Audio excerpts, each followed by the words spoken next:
स्वराज्याचे गुप्तहेर शिवनेत्र बहिर्जी नाईक यांच्या संपूर्ण कार्याचा वेध घेणारा व्हिडिओ फक्त आणि फक्त आपल्या चॅनेलवर। बहिर्जी नाईकांनी मुघल बादशाह शहाजहानच्या मृत्यूची अफवा का पसरवली होती, त्याचा शिवरायांना काय फायदा होणार होता? ठिकाण मथुरा। मुघल साम्राज्याची राजधानी असलेल्या आग्र्यात शिवाजी राजांच्या बहिर्जी पथकाचे जाळे आधीपेक्षा जास्त मजबूत झाले होते। आदिलशाहीच्या प्रत्येक विभागात आपले हेर स्थापित करण्यासाठी बहिर्जी नाईक काही वर्षापासून मुघलांच्या मोहिमेवर होते। नर्मदेपासून यमुनेपर्यंत प्रत्येक सुब्यात त्यांनी गुप्त स्थळे आणि स्थायिक हेर पेरले होते। ते सध्या मथुरेत काशीपंतांकडे वास्तव्याला होते। काशीपंत यांची पत्नी लक्ष्मीबाई ही शिवाजी राजांचे पेशवे मोरोपंत यांची सख्खी बहीण होती। स्वराज्याशी इतके जवळचे नाते असूनही काशीपंतांना ठाऊक नव्हते की त्यांच्या घरी अतिथी म्हणून वास्तव्यास असलेली व्यक्ती शिवरायांचे हेर बहिर्जी नाईक आहेत।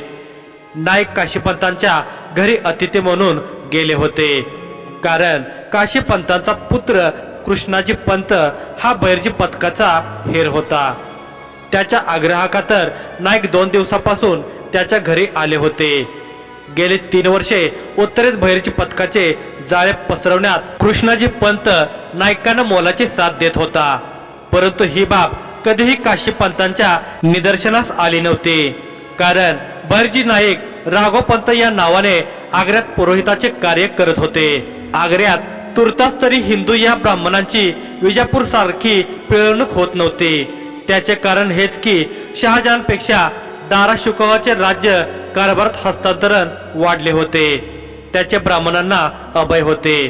शहाजहान नंतर तोच मुघल साम्राज्याचा बादशाह होणार हे जणू सर्व प्रजेने मान्यच केले होते। तसेच चित्र मुघल दरबारात होते। शहजादा शाह शुजा बंगाल प्रांताचा सुभेदार होता, शहजादा औरंगजेब दक्षिणेचा सुभेदार होता आणि धाकटा शहजादा मुरादबक्ष हा गुजरातचा सुभेदार होता।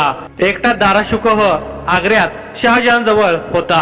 तसे शहाजहानने अधिकृतपणे उत्तराधिकारी म्हणून दारा शुकोहच्या नावाची घोषणा देखील केली होती, परंतु मुघल साम्राज्याचा इतिहास पाहता सत्ता हस्तांतरण इतके सहज आणि सोपे होऊ शकत नाही, आणि जर सहज हस्तांतरण शक्य झाले तर मुघल साम्राज्याचे 4 तुकडे पडतील याची सगळ्यांना खात्री होती। सायंभोजनानंतर कृष्णाजी पंतासोबत वाड्याच्या बाहेरील मोकळ्या जागेत बहिर्जी नाईक शतपावली करत होते। श्रीकृष्ण मंदिरापासून जवळ यमुनेच्या काठावरच काशीपंतांचा हा वाडा होता। पावसाळा आता संपल्यात जमा होता। यमुनेमुळे रात्रीच्या चांदण्यात गारवा चढला होता। नाईकाने उर्फ राघवपंतांनी चालता चालता विषय काढला, कृष्णाजी पंत, उद्या मला आग्र्याला निघावं लागणार आहे। नजरबाजानं खबर दिली आहे की शहाजहान 2 दिवस झाले दरबारात आला नाही, आजारी असल्याचं कळलं आहे, परंतु आजारपण किरकोळ असल्याचं दरबाऱ्यांना सांगण्यात येत आहे। कुणाचाही बादशाला भेटण्यास मुभा नाही। हे झाले दरबाऱ्यांसाठी, पण आपल्यासाठी खात्रीशीर खबर आहे, शहाजहान लवकरच संपणार आहे। नाईकांच्या वाक्याने कृष्णाजी पंताने चमकून नाईकांकडे पाहिले। काय? होय, हसन खानानं ही खात्रीशीर खबर दिली आहे।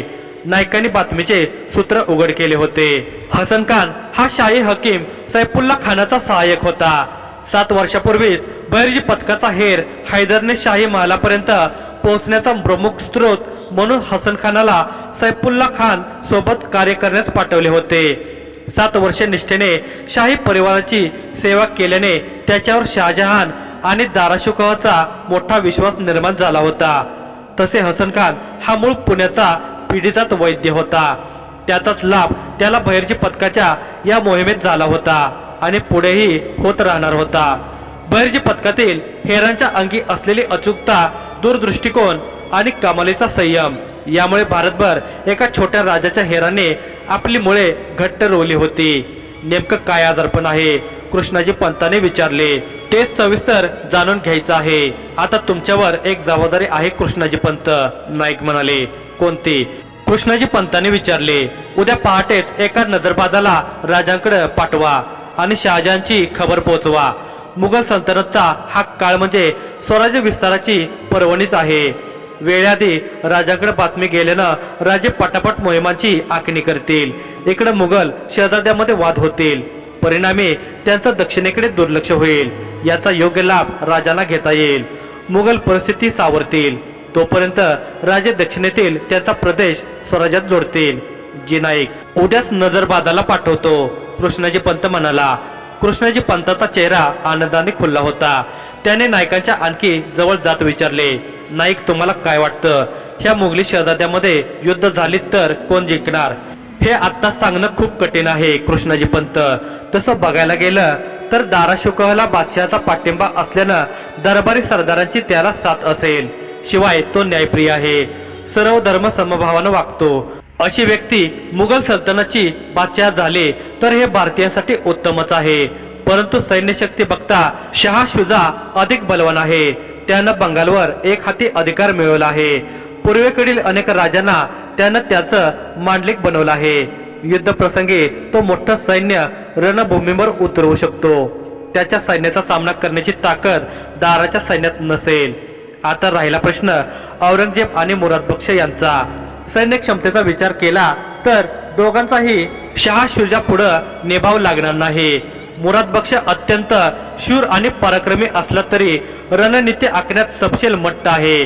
त्या विपरीत औरंगजेब महाधूर्त, दूरदृष्टीचा आणि चाणाक्ष आहे. तो शक्तीपेक्षा रणनीतीचा योग्य वापर करतो. म्हणून कोण तख्त मिळवणार यासाठी मोठा संघर्ष होणार आहे.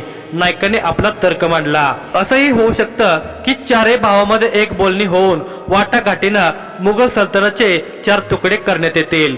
उत्तर भाग दाराचा, गुजरात मुरादचा, बंगाल शहाजुदाचा आणि दक्षिण औरंगजेबाचा. कृष्णाजी पंताने एक शंका उत्पन्न केली.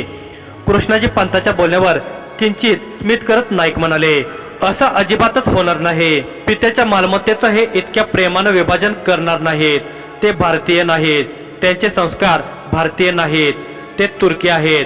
स्वतःला तैमूर लंगड्याचे वंशज बनवतात. ते त्यांच्या वंशाचा इतिहास पाहता तुमचं मत खरं ठरणार नाही, हे मी खात्रीशीर सांगू शकतो. नायकांनी स्पष्ट केले होते. मला सांगा, स्वराज्यासाठी आणि हिंदुस्थानासाठी नेमकं काय उपयुक्त ठरणार आहे? कृष्णाजी पंताने विचारले. एक तर दारा जिंकून त्याला सत्ता मिळावी, अन्यथा 4 शहजाद्यांचा भांडून अंत व्हावा, नायकांनी स्पष्ट केले होते.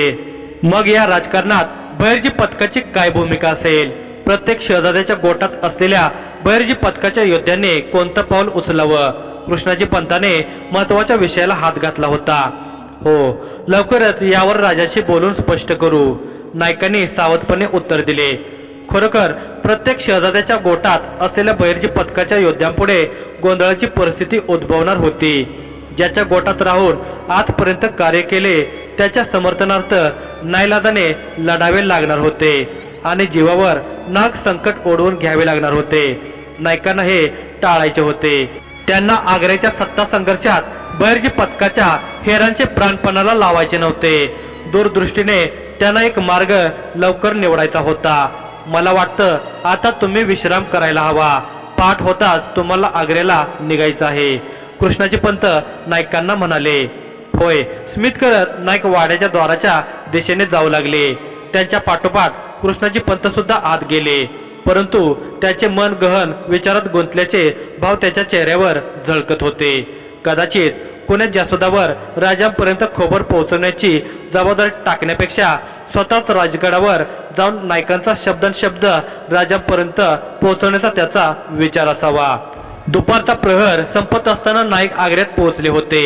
ते त्यांच्या निवासस्थानी पोहोचेपर्यंत आग्र्याच्या पेठांचे दृश्य त्यांच्या नजरेत भरत होते. ते काहीतरी निष्कर्ष लावण्याचा प्रयत्न करत होते. गजबजलेल्या पेठा आज ओस पडल्या होत्या.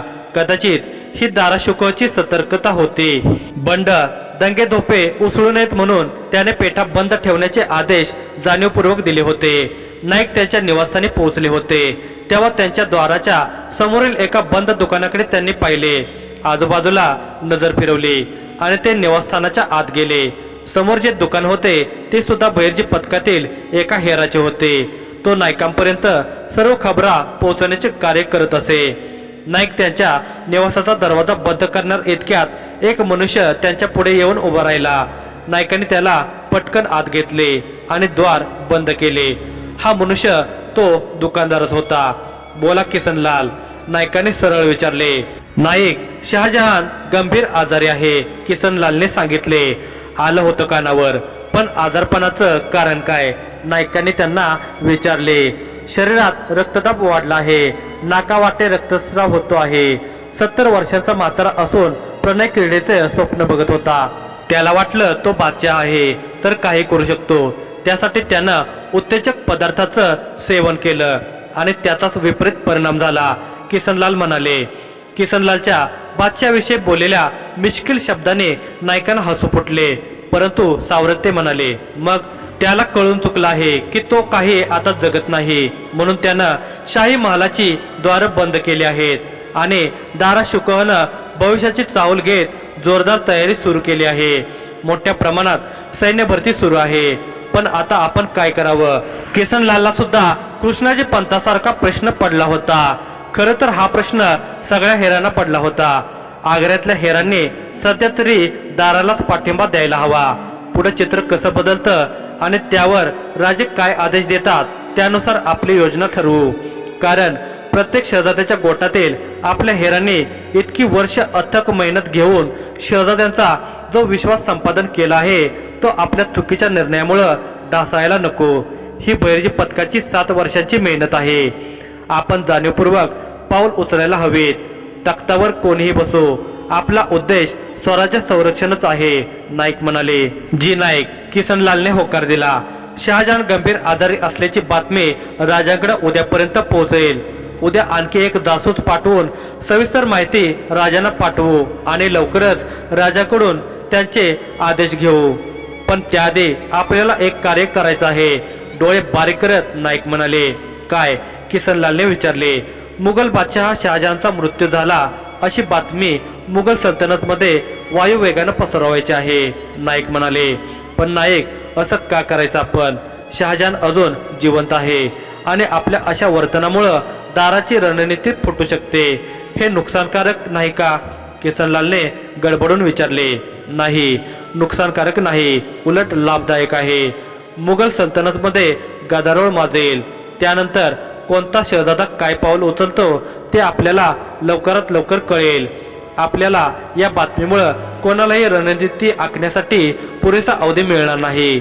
त्यामुळे झालं तर मुघल सल्तनतच नुकसान होईल, नायकाने आता स्पष्ट केले होते. नायकाने विचारपूर्वक पहिली योजना आखली होती. ते पसरवणार असलेल्या या एका अफवेमुळे हिंदुस्थानाचे राजकारण बदलायला वेळ मिळणार होता. ते पसरवणार असलेली अफवा भविष्यात इतिहास वाचताना बहुतेक कोणाच्या लक्षातही येणार नाही. पण हे सामर्थ्य होते एका नवीनच उदयास आलेल्या छोट्याशा राज्याच्या हेर खात्याचे. वा नाईक, छान नियोजन आहे, किसनलाल म्हणाले. ही आपली मराठ्यांची ताकद आहे किसनलाल. अजून बघत राहा. एक दिवस आपण हिंदुस्थानाचं तख्त आपल्या इशाऱ्यावर नाचवू शकतो. या तुर्की इराण्यांना संपवून संपूर्ण भारतवर्षात मराठा साम्राज्य उभं करायचं आहे आपल्याला. माहित आहे, हे बोलणं सोपं आहे आणि करणं अवघड आहे. पिढ्या 2 पिढ्या खपतील हे कार्य पूर्ण करायला. परंतु हा विश्वास आहे की शिवाजीराजांच्या पावलावर प्रत्येक मराठ्यानं पाऊल ठेवलं तर संपूर्ण हिंदुस्थानात भगवा पताका अवश्य फडकेल. बोलताना नायकाची छाती राजांप्रती अभिमानाने भरून आली होती. असं झालं तर नाईक, या तुर्की मुघलांच्या तावडीतून अखंड भारत मुक्त होईल. भारताच्या इतिहासात मोहम्मद बिन कासम, गजनवी, खिलजी आणि बाबर या सगळ्या विदेशी आक्रमणांनी दिलेल्या जखमा मराठ्यांना पुसता येतील, किसनलाल म्हणाले. महादेवाची सुद्धा हीच इच्छा आहे, म्हणून शिवाजीराजे अवतरले आहेत. बस आपण जीवात जीव असेपर्यंत आपलं सर्वस्व देत राहायला हवं. राजांचे हात आणखी बळकट करायला हवेत, नाईक म्हणाले. जी नाईक, बरं मी तुमच्यासाठी भोजनाची सिद्धता करतो. तुम्ही प्रवासानं दमला असाल, थोडा विश्राम करा, किसनलाल म्हणाले. काळजी नसावी, तुम्ही कामगिरीवर जा, नाईक म्हणाले. किसनलाल नाईकाची रजा घेऊन निघाले. नाईक खाटेवर येऊन बसले आणि शून्यात जाऊन कसल्या तरी विचारात गढून गेले. 3 दिवस आणि 3 रात्र घोड्यावर स्वार होऊन कृष्णाजी पंत वेगाने पुरंदरला पोहोचले होते. तो बहिर्जी पथकाने निर्देशित केलेल्या मार्गानेच आला होता. हा मार्ग बहिर्जी पथकाच्या हेरांनाच ठाऊक होता. हे गुप्त रस्ते गावांच्या बाहेरून, जंगलातून आणि मुघलांच्या चौक्या वाचवून चिन्हित केले होते.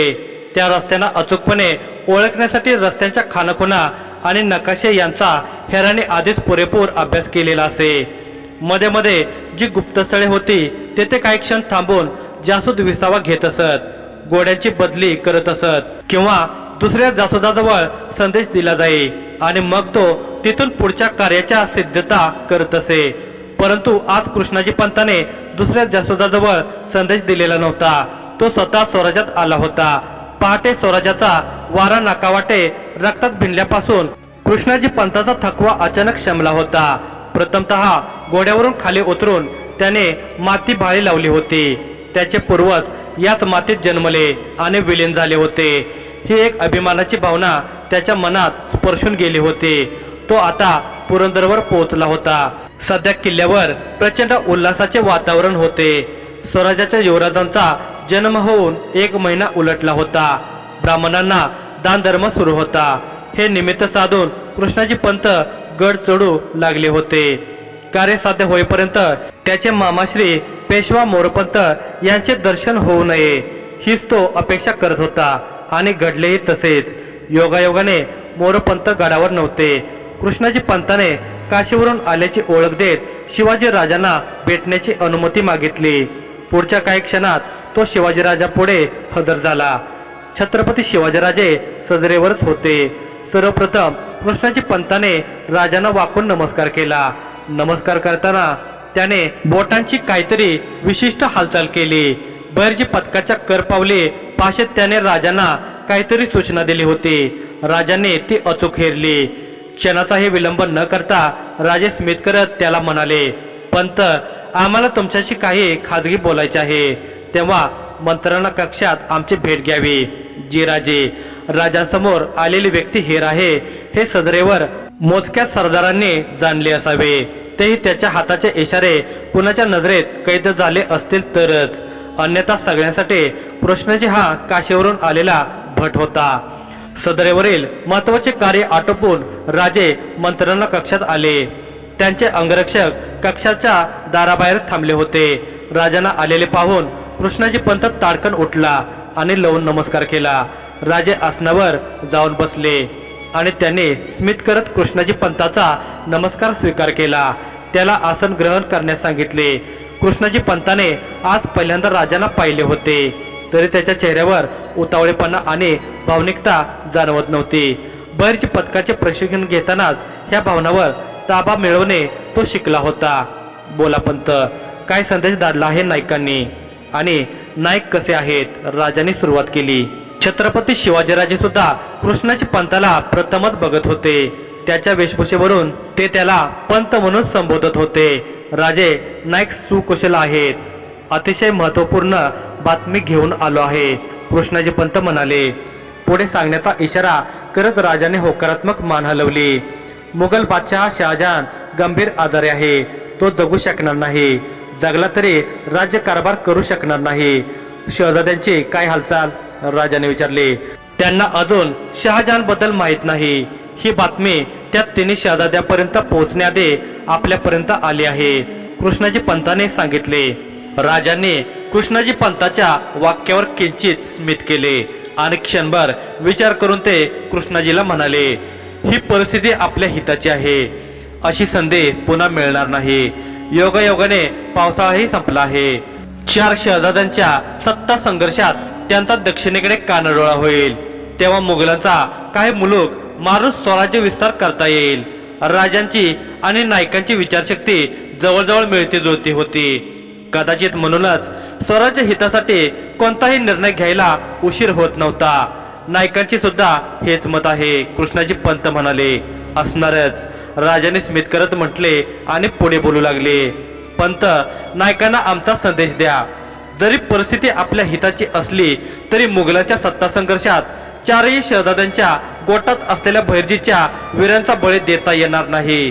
त्यांना काही ना काही कारणाने युद्धापासून लाभ राहण्यास सांगावे, परंतु संपादन केलेला विश्वासही गमावता कामा नये. शक्य झाल्यास 4ही भावांना युद्धात जास्त वेळ गुंतवून ठेवावे. असे झाल्यास आर्थिकदृष्ट्या आणि सैनिकदृष्ट्या मुघलांची परिस्थिती काही प्रमाणात तरी ढासळेल. त्यानंतर तख्तावर आलेला बादशहा तिजोरीचा विचार करून मोठमोठ्या मोहिमा टाळेल. त्याला संपूर्ण लक्ष उत्तरेतच केंद्रित करावे लागेल. परिस्थिती सुधारायला मोठा कालावधी नक्की जाईल. तोपर्यंत स्वराज्याची अर्थव्यवस्था आणि सैन्य क्षमता वाढलेली असेल. राजाने त्यांच्या दूरदृष्टीने भविष्य सांगितले होते. जे राजे आणि चारही शहजाद्यांच्या गोटातून मिळणाऱ्या हालचालींचा ताळमेळ असू द्या. तो औरंगजेब महाधूर्त आहे. त्याच्या हालचालीवर काटेकोर लक्ष ठेवा. शक्य होईल तितक्या लवकर त्याने दक्षिण सोडावे याचे नियोजन करा. आणि हो, हा सत्ता संघर्ष संपताच नायकांना स्वराज्यात येण्याचा आमचा आदेश द्या. युवराजांचा चेहरा त्यांनी पाहिला नाही. या विचाराने त्यांचे मन खंतावत असेल माहित आहे आम्हाला. जे राजे, तसं मलाही हे भाग्य मिळालं असतं तर, स्मित करत कृष्णाजी पंत म्हणाला. त्यावर राजाचे हास्य खुलले आणि ते म्हणाले, भाग्य युवराजांचे आहे. काशीवरून भट आले आहेत त्यांच्या दर्शनाला. राजे, मी काशीचा भट नाही. माहित आहे, बहिर्जी पथकाचे योद्धे कधी सर्वांसमक्ष आपली खरी ओळख दाखवत नाहीत. म्हणून तुम्ही सदरेवर ओळख लपवली. पण आम्हाला आपला परिचय द्या. प्रथमच आपली भेट होत आहे. राजे म्हणाले, राजे, मी कृष्णाजी पंत, मथुरेच्या काशीपंतांचा पुत्र. पेशवा मोरोपंत माझे मामाश्री आहेत. कृष्णाजी पंताची वाक्य ऐकून राजा क्षणभर अवाक झाले होते. आमच्या ज्येष्ठ बहिणी समान असलेल्या लक्ष्मीबाईंचे तुम्ही पुत्र. वा, तुमची भेट ही अशी घडेल हे अनपेक्षितच होते. आजचा दिवस काशीचे पंडित म्हणून गडावर थांबून आदरातिथ्य घ्या.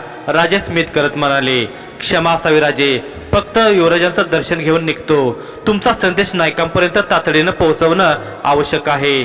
भाग्यात असेल तर पुन्हा कधीतरी आपली भेट होईलच. कृष्णाजी पंताच्या उत्तराने राजांचे मन समाधानाने भरले होते. तिकडे राजांचा संदेश येण्याआधीच राजांचा काय संदेश असेल हे हेरून नायकाने आपल्या कार्यास सुरुवात केली देखील होती. परिस्थितीच तशी होती. वेगवान हालचाली आवश्यकच होत्या. नायकांनी मुघल सल्तनतमध्ये शहाजहानच्या मृत्यूची अफवा पसरवलेली होती.